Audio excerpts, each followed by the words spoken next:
Baik, bismillahirrahmanirrahim. Assalamualaikum warahmatullahi wabarakatuh. Sebelumnya, perkenalkan, nama saya Dios Aulia Pratama dengan NIM 235019145. Di sini saya ingin menjelaskan mengenai penemuan dan pengembangan ACE inhibitor.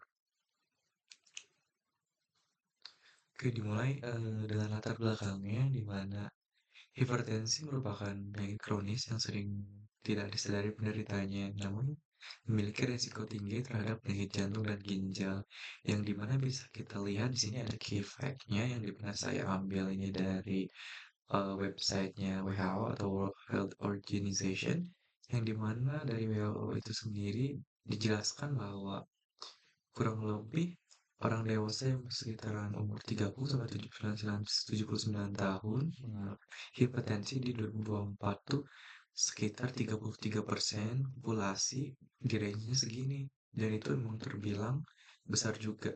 Dan juga di sini kita lihat sekitar 600 million adult hypertension, 44% are unaware that they have the condition.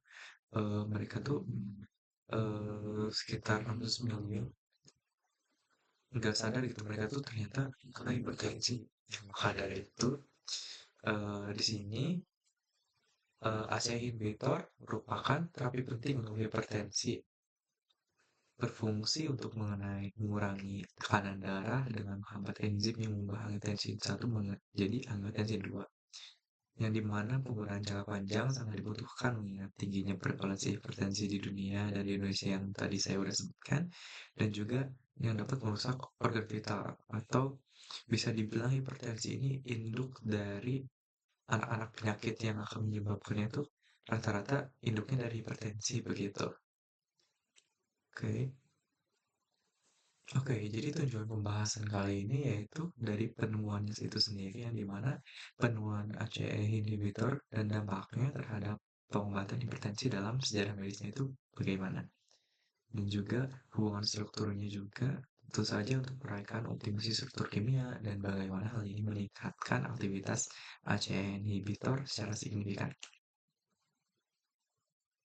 Oke, di sini ada sistem RAAS atau sistem renin angiotensin aldosteron. Apa sih si RAAS ini tuh, yang dimana ini tuh sebuah sistem yang sangat penting dalam mengatur tekanan dalam tubuh, darah tubuh, di mana aktivitas ini tuh melibatkan konversi angiotensin 1 menjadi angiotensin 2 yang memicu vasokonstriksi dan meningkatkan tekanan darah. Nah, di mana ini menjadi peran penting si ACE tadi nih, kan yang ACE tadi disebutkan bahwa itu bisa jadi inhibisi dari angiotensin 1 menjadi angiotensin 2 gitu, dan memahami sistem ini adalah kunci untuk pengembangan terapi anti hipertensi yang efektif. Oke, kita masuk ke cara kerjanya ACE inhibitor. Oke, bisa kita lihat juga di sini. Jadi ACE inhibitor itu bekerja dengan menghambat enzim yang mengubah angiotensin 1 menjadi angiotensin 2. Proses ini menurunkan kadar angiotensin 2. Nah, kan tadi kalau misalnya angiotensin 1 berubah jadi angiotensin 2 itu menyebabkan vasokonstriksi. Namun dengan ACE inhibitor ini si vasokonstriksinya itu tidak terjadi, yang menyebabkan pelebaran pembuluh darah. Nah, yang membuat si menurunkan tekanan darah itu, dan ini menjadi solusi efektif dalam pengelolaan hipertensi. Oke, mungkin ini ada fun fact-nya atau sejarah penemuan dari ACE inhibitor itu sendiri. Dimulai dari penelitian ilmiah ya terhadap racun ular yang mengandung peptida penghambat ACE, dan ternyata emang awalnya si ACE ini diketahui dari fenomnya ular ini. Sebenarnya saya lupa namanya, cuma ularnya dari Brazil.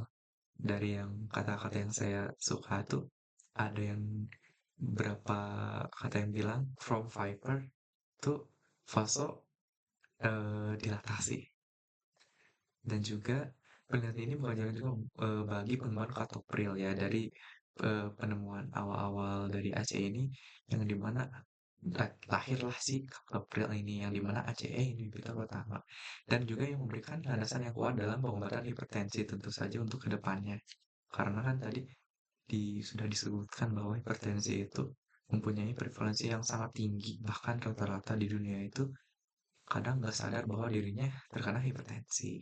Dan maka dari itu perlu kesadaran diri juga untuk mengontrol gaya hidup sendiri. Oke, di sini juga ada optimasi struktur kimia dari si si AC itu sendiri, yang dimana modifikasinya itu penggantian gugus sulfihidril pada kaptopril karena awal-awal kaptopril ditemukan itu tentu saja membantu hipertensi yang dimana membuat vasodilatasi. Namun diketahui juga bahwa kaptopril itu memiliki efek samping juga nih, efek sampingnya kayak misalnya eh lip kering lah, gimana lah. Nah, maka dari itu diperlukan lah ternyata dicari tahu apa nih yang membuat si efek samping dari si obat captopril ini. Nah, ditemukanlah bahwa ini ada gugus sulfhydryl ini nih ternyata yang membuat efek samping itu. Kenapa sih sulfhydryl ini ngasih efek samping? Karena gugus sulfhydryl ini berikatan kuat dengan si eh, zinc ini, zinc yang di mana zinc ini juga untuk berikatan dengan si eh, kekuatan untuk menginhibisi si ACE-nya, yang dimana kan kalau ACE semakin diinhibisi kan mungkin logikanya akan semakin bagus. Jadi makin dilatasi gitu.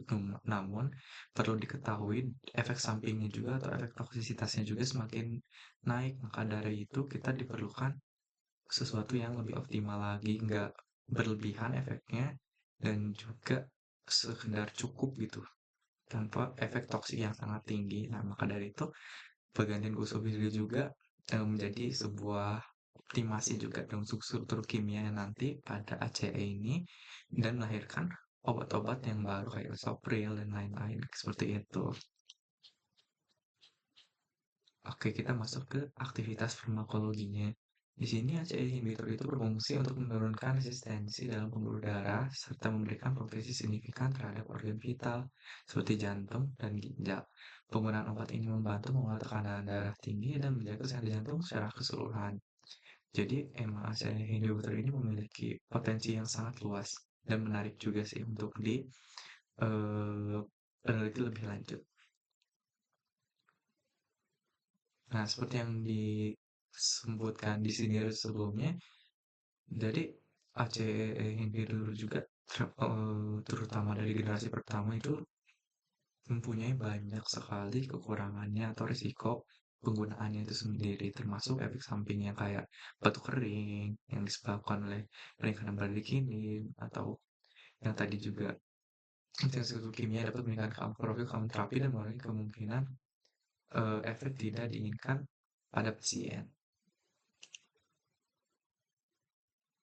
Oke, mungkin segitu saja presentasi dari saya dan mohon maaf bila ada kesalahan dalam bertutur kata. Terima kasih. Wassalamualaikum warahmatullahi wabarakatuh.